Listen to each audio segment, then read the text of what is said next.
Salut tout le monde, bienvenue dans la deuxième vidéo. Je ne suis pas un otaku, mais j'aime bien les mangas. Alors avant de commencer la vidéo, je tiens à vous faire écouter une musique. Je tiens également à préciser que cela va durer un petit moment, environ 1 minute 30. Alors attention, c'est parti.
Et oui, je sais, elle reste dans la tête pour votre plus grand malheur.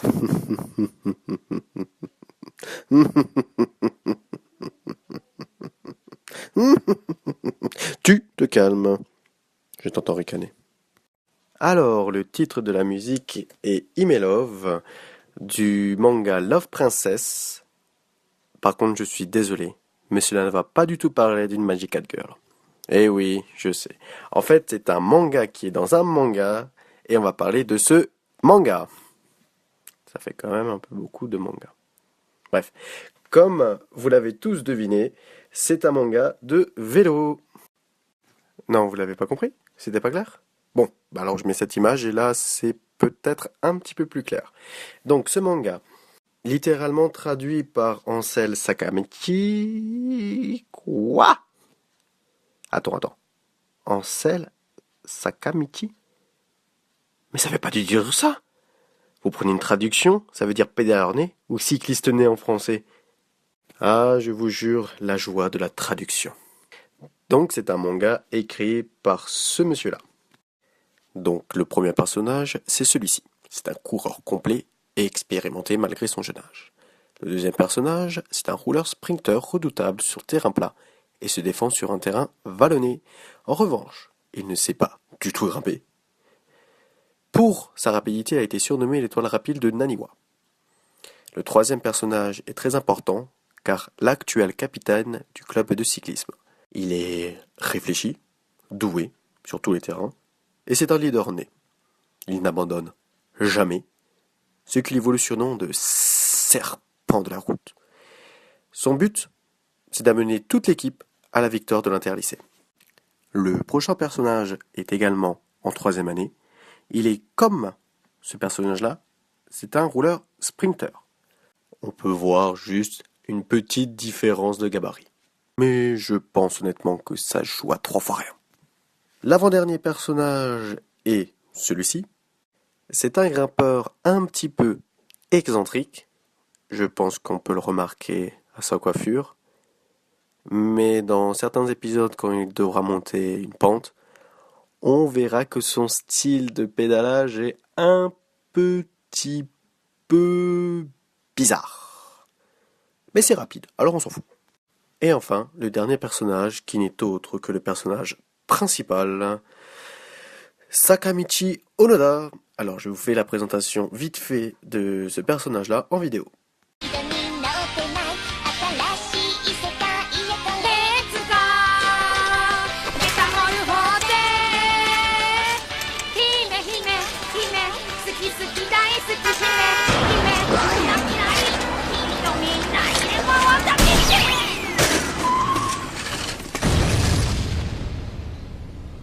Comme vous avez pu le constater, en fait, c'est pas non plus le personnage le plus charismatique. Donc je vais vous proposer un petit résumé vite fait. Alors, c'est un otaku qui effectue sa rentrée en première année de lycée. Il a l'intention de rejoindre le club d'animé pour se faire enfin des amis. Et oui, car il n'a jamais pu avouer ses centres d'intérêt et loisirs. Parce que contrairement à nous tous, qui ne sommes pas des otaku mais on aime bien les mangas, en fait au Japon c'est un peu mal vu. Comme dans l'ancien temps, type européen, on appelait ça un geek. Donc il avait simplement peur d'être rejeté. Mais comme on sent que l'histoire ne va pas réellement tourner autour des otaku, ce qui est bien dommage, comme par hasard, cette année-là, il n'y a pas assez de membres pour ouvrir le club. Donc il est fermé. Et il faut trouver 5 membres minimum pour le rouvrir. C'est moche. C'est vraiment moche. Mais contrairement à ce qu'on pourrait penser, il ne va jamais se décourager. Donc il décide de trouver des compagnons pour rouvrir le club et réaliser enfin son rêve, devenir le roi des pirates. Non, c'est pas dans celui-ci. Pardon, on efface.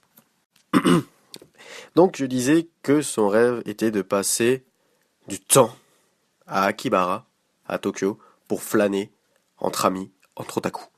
Cette ville, c'est un petit peu comme l'Eldorado pour les otaku.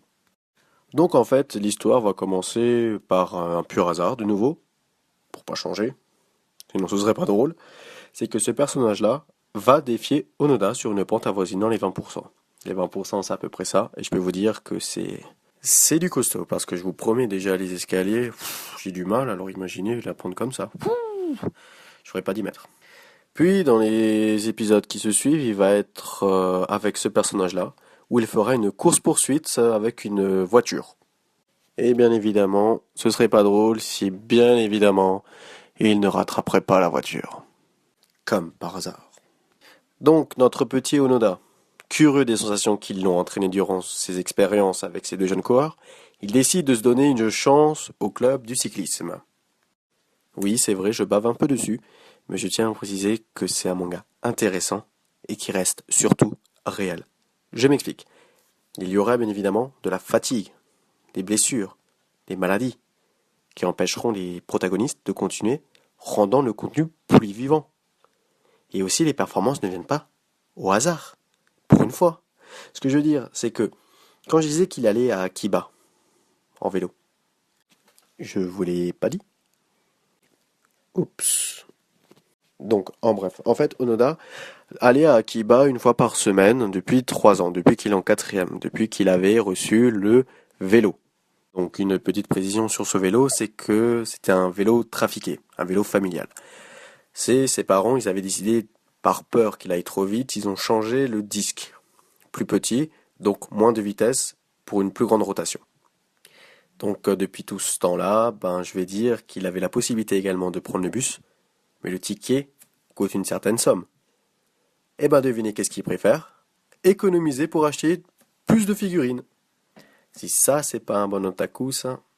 Et bien évidemment, le trajet n'était pas court. C'était 45 km et 90 km aller-retour. Je suis trop fort en maths.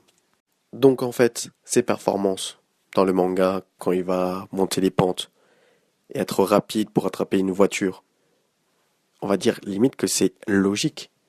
Il a fait ce long trajet une fois par semaine pendant 3 ans.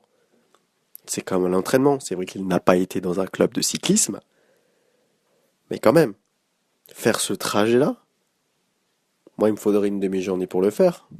Alors que lui, il le faisait après les cours et après il rentrait chez lui. Je vous laisse un petit peu le temps, il finissait à 4 heures et il allait manger vers 18-19 heures. On peut donc constater qu'il avait quand même un sacré coup de pédale. Un autre manga à qui ça m'a fait penser, c'était Overdrive. Je pense qu'il y a pas mal de personnes qui en ont entendu parler, mais personnellement, Overdrive ne m'a pas tellement plu. Je veux dire, contrairement à Onoda, le personnage principal d'Overdrive, c'est un mec qui ne sait pas faire de vélo. Il va faire une course-poursuite contre un scooter, il va réussir à le rattraper, il va réussir à sauter dessus. Juste pour un bandeau. Ok. Et après, on te met un flashback pour te faire croire qu'il a eu un accident, qu'en fait, il a oublié que c'était un cyclisme et qu'en fait, tout à la base, c'était l'un des meilleurs cyclismes de son quartier. Comme explication, oui, je trouve qu'il y avait quand même un petit peu mieux, ce qui est dommage. Pour une fois qu'on mettait le Tour de France en avant. Néanmoins, revenons sur Noda. En fait, tout le monde l'a remarqué. En fait, c'est pas non plus un athlète de premier ordre. En fait, il a toujours été mauvais en sport. C'est juste en vélo parce que, comme il l'explique, c'est qu'on utilise d'autres muscles. Et c'est pour ça que, en fait, on peut dire qu'il a une force cachée. Son type, c'est plutôt type de grimpeur. Et ça va être juste ça parce qu'il est pas fort en plat. Il est pas fort en sprint. Il est juste fort pour grimper les pentes. Voilà. Ni plus, ni moins. Et on voit qu'il s'accroche pour réaliser son objectif dans les premiers épisodes. C'est un truc qui ne vient pas de nulle part. Mais au fur et à mesure, il va devenir plus fort. Par des techniques et par des conseils. Par contre, je tiens à préciser qu'à la fin de chaque épisode, après le générique de la fin, il y a une petite vidéo assez drôle. Mais ça, je vous laisse le découvrir.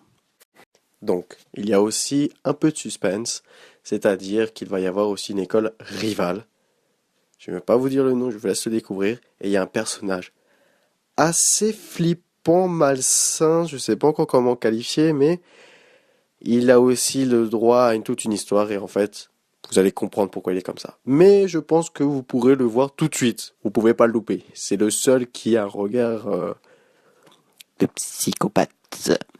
Donc voilà, ainsi se termine ma deuxième vidéo. Et on va se quitter en chanson. Salut les bacas.